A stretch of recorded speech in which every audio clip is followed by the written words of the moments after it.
Hello friends, आप सभी दोस्तों का स्वागत है यूपी पुलिस की इस वीडियो में। तो दोस्तों देखिएगा, लास्ट वीडियो में हमने यूपी पुलिस के कुछ सवाल किए थे और बचे हुए सवाल इस वीडियो में हम कर रहे हैं। तो दोस्तों देखिएगा, अभी हमने वीडियो बनाई थी लेकिन किसी कारणवश वीडियो बन नहीं पाई थी। टेक्निकली हो गया था मोबाइल से, लेकिन लिख दिया था, उसे ही मैं दोबारा एक्सप्लेन कर रहा हूँ। तो देखिएगा दोस्तों, करते क्या है। मनन ने एक व्यवसाय में रुपये 76,000 का निवेश किया। कुछ महीनों के बाद विवेक 57,000 रुपये के साथ उसके साथ जुड़ गया। वर्ष के अंत में कुल लाभ उनके बीच 2:1 के अनुपात में विभाजित किया गया। विवेक कितने महीनों के बाद व्यवसाय से जुड़ा? तो दोस्तों देखिएगा, लिख लेते हैं। मान लीजिएगा मनन ने 76,000 रुपये निवेश किया, हमने लिख लिया। अब दोस्तों वर्ष की बात चल रही, वर्ष के अंत में, वर्ष का मतलब 12 महीने, ठीक है। तो 12 महीने हमने दोस्तों लिख लिया, ठीक। तो 76,000 रुपये उसने 12 महीने लगाए होंगे। लेकिन विवेक ने 57,000 रुपये लगाए तो हैं, लेकिन कब? उसके साथ जुड़ गया, ठीक है, कुछ महीनों के बाद, कुछ महीनों के बाद जुड़ा है। अब यो नहीं पता दोस्तों कितने महीनों के बाद जुड़ा है। तो हमने मान लिया कि चलो 1 महीने, 2 महीने, 3 महीने, 4 महीने, 5 महीने, जितने महीनों के बाद भी वो जुड़ा होगा तो उसने एक्स महीने काम करा है, ठीक है भाई। मनन ने 76,000 रुपये 12 महीने के लिए लगाए हैं और विवेक ने 57,000 रुपये एक्स महीनों के लिए लगाए हैं। बस 2:1 के अनुपात में उनके बीच लाभ है, वो हमने लिख लिया।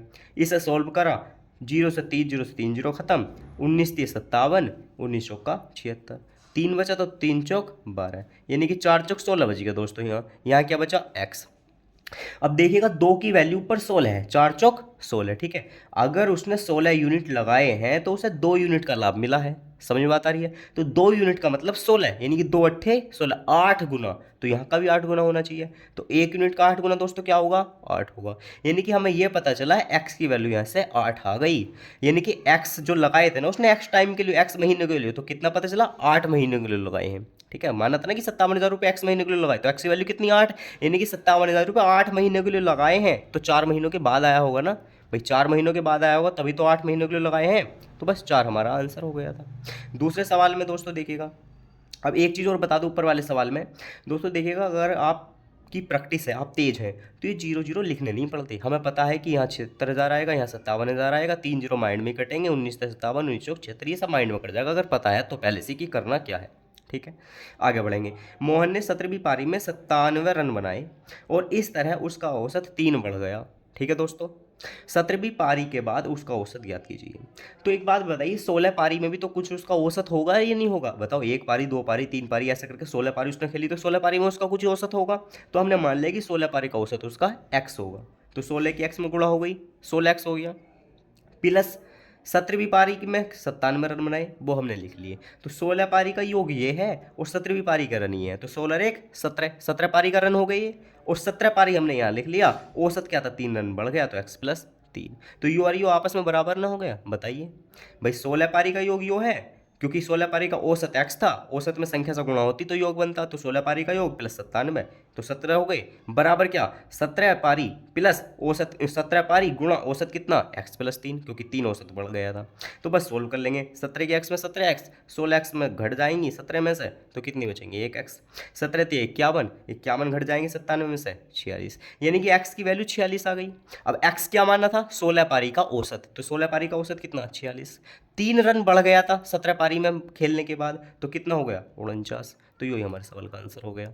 सही है भाई, 16 पारी का औसत x बराबर 46 आ गया, लेकिन 17 पारी में जब उसने 97 रन बनाए थे तो 3 औसत बढ़ गया था ना, तो 46 और 3 49, यानी कि 17 पारी के बाद उसका औसत 49 होगा। दूसरा तरीका ये भी है करने का, शॉर्ट क्या, कि 97 में से घटा दीजिए 16 पारी का औसत, जो 16 पारी में बढ़ा है। सही है भाई, उसका औसत 3 रन बढ़ा है, तो औसत का मतलब क्या? प्रत्येक पारी में 3 रन बढ़ा है। तो 16 पारी में कितना बढ़ा होगा? 16 × 48, तो 97 में से 48 घटा लेंगे तो यहाँ से 49 आंसर आ जाएगा। अब दोस्तों 2 सवाल ये हो गए, 2 सवाल और हैं इसी के, तो इन्हें कैसे करते हैं दोस्तों देखिएगा। 30 आदमी हैं, ठीक है, एक काम को 16 दिन में पूरा कर सकते हैं। उनके काम शुरू करने के 6 दिन बाद 15 आदमी उनके साथ जुड़ गए। अब उन्हें शेष कार्य पूरा करने में कितने दिन लगेंगे? बहुत ही आसान है, देखिएगा कैसे। भाई 30 आदमी 16 दिन में काम पूरा कर सकते हैं ना, यानी कि 30 आदमी का कितने दिन का काम है? 16 दिन का। अगर 16 दिन कर देंगे तो काम पूरा हो जाएगा। लेकिन हुआ क्या, उनके काम शुरू करने के 6 दिन बाद 15 आदमी जुड़ गए। तो दोस्तों एक बात बताइए, 6 दिन तो उन्होंने काम कर लिया ना भाई, 6 दिन के बाद ही तो 15 आदमी आए हैं, तो 6 दिन तो वे काम कर चुके, यानी कि काम उनका बचा कितने दिन का था? 10 दिन का ही काम तो बचा था। भाई 16 आदमी थे, वो 30 आदमी थे, 16 दिन में कर सकते थे, लेकिन 6 दिन तो काम कर चुके, तो 10 दिन और कर लेते तो काम पूरा हो जाता। तो 30 आदमी का 10 दिन का काम अभी हमारा बचा हुआ था। ठीक है भाई, 30 आदमी का 10 दिन का, लेकिन क्या हुआ, 15 आदमी और उनके साथ जुड़ गए, तो आदमी कितने हो गए, 30 और 15 45, तो 45 आदमी अब इस काम को करेंगे। सही है, सोल्व कर लेंगे, 15 या 45, 15 दूनी 30, 2 ढाई 20/3 दिन हमारा आंसर हो जाएगा। तो बहुत आसान है, एकदम वेरी इजी। ठीक है, नेक्स्ट सवाल दोस्तों देखिएगा। एक विक्रेता ने ₹10 में 6 केले खरीदे और उन्हें ₹6 में 4 के हिसाब से बेच दिया, लाभ या हानि प्रतिशत बताइए। तो इसके लिए दोस्तों हमारा एक फॉर्मूला होता है रुपए बटे वस्तु। ठीक है, रुपए बटे वस्तु, यानी कि कितने रुपए में क्या चीज खरीदी या कितने रुपए में क्या चीज बेची।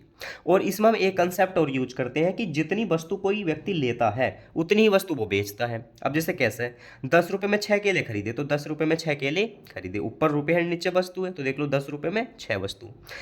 6 रुपए में 4 के हिसाब से बेच दिया, 6 रुपए में 4 के हिसाब से बेच दिया। अब यहाँ हम सोचेंगे ये कि जब उसने 6 केले खरीदे थे तो 4 केले क्यों बेचे दोस्तों। भाई जब 6 वस्तु खरीदी थी तो 4 क्यों बेची, यानी कि मैं ये कहना चाह रहा हूँ कि वस्तु हम इक्वल करते हैं, वस्तु बराबर करते हैं। तो 6 में 4 में क्या है भाई 12 होगा, इसका एलसीएम 12 है। तो 6 में हमने 2 से गुणा करी तो 6 दूनी 12, तो 10 में भी 2 से गुणा करी 10 दूनी 20। ऐसे 4 में 3 से गुणा करी 4 तिया 12, तो 6 में भी 3 से गुणा करी 6 तिया 18।